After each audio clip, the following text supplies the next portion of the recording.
ദൈവവചന ചിന്തകൾ കേൾക്കുന്ന എല്ലാ മാന്യ ശ്രോതാക്കൾക്കും ക്രിസ്തീയ വന്ദനം. ഇയ്യോബിൻ്റെ പുസ്തകം 40-ാം അധ്യായം 9-ാമത് വചനം. ദൈവത്തിനുള്ളതുപോലെ നിനക്ക് ഭുജം ഉണ്ടോ? അവനെപ്പോലെ നിനക്ക് ഇടിമുഴക്കാമോ എന്നുള്ള ചിന്തയാണ്. നമുക്ക് പ്രവർത്തിക്കുന്നതിനും ചെയ്യുന്നതിനുമൊക്കെ ഒരു പരിമിതിയുണ്ട്. എന്നാൽ ദൈവത്തിൻ്റെ പ്രവൃത്തിക്ക് മനുഷ്യൻ്റെ പ്രവൃത്തിയുടെ പരിമിതിക്ക് മീതെയാണ് ദൈവം അത്ഭുതങ്ങൾ ചെയ്യാറുള്ളത്, ദൈവത്തിൻ്റെ പ്രവൃത്തികൾ ദൈവം ചെയ്യാറുള്ളത് എന്ന് തിരുവചനത്തിൽ നമുക്ക് മനസ്സിലാക്കുവാൻ കഴിയുന്നുണ്ട്.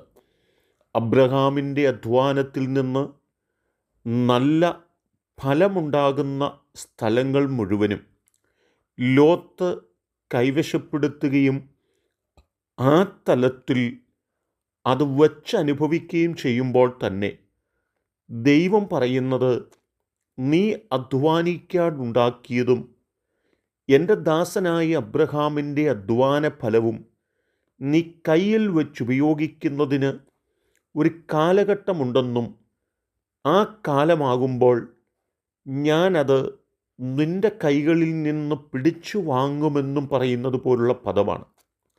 ലോത്തിന് അവരുടെ തലമുറയ്ക്ക് ആ നന്മകളൊന്നും കൈമാറുവാൻ കഴിഞ്ഞില്ല. അതെല്ലാം നാശത്തിന് കാരണമായി തീർന്നു. അത് ദൈവത്തിൻ്റെ കൈ പ്രതികൂലമായി വെളിപ്പെട്ടതുകൊണ്ടാണ് എന്ന് തന്നെയാണ് ഉൽപ്പത്തി പുസ്തകം 19-ാം അധ്യായം 24-25 വാക്യങ്ങൾ വായിക്കുമ്പോൾ കാണുവാൻ കഴിയുന്നത്. പുറപ്പാട് പുസ്തകം 14-ാം അധ്യായം 26 മുതൽ വാക്യങ്ങൾ നാം നോക്കുമ്പോൾ ദൈവത്തിൻ്റെ ജനമാകുന്ന ഇസ്രായേൽ മക്കൾക്ക് മിസ്രയീമിൽ അനുഭവിക്കേണ്ടി വന്നതായ പീഡനങ്ങളുടെ ചരിത്രം വലുതാണ്.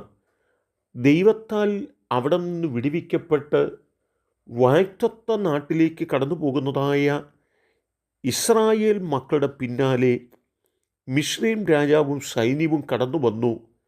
അവരെ ജയിക്കുവാനായിട്ടുള്ള കരുത്തും ബലവും ഒന്നും മോശയ്ക്കോ മോശയോട് കൂടെയുള്ള ഇസ്രായേൽ മക്കൾക്കോ ഉണ്ടായിരുന്നില്ല. എന്നാൽ ദൈവം അവിടെ മോശയോട് പറയുന്നത്, നിനക്ക് പ്രവർത്തിക്കുന്നതിന് പരിമിതിയുണ്ട്, പക്ഷേ അതിന് മീതെ പ്രവർത്തിക്കുന്നൊരു ദൈവമാണ് ഞാൻ.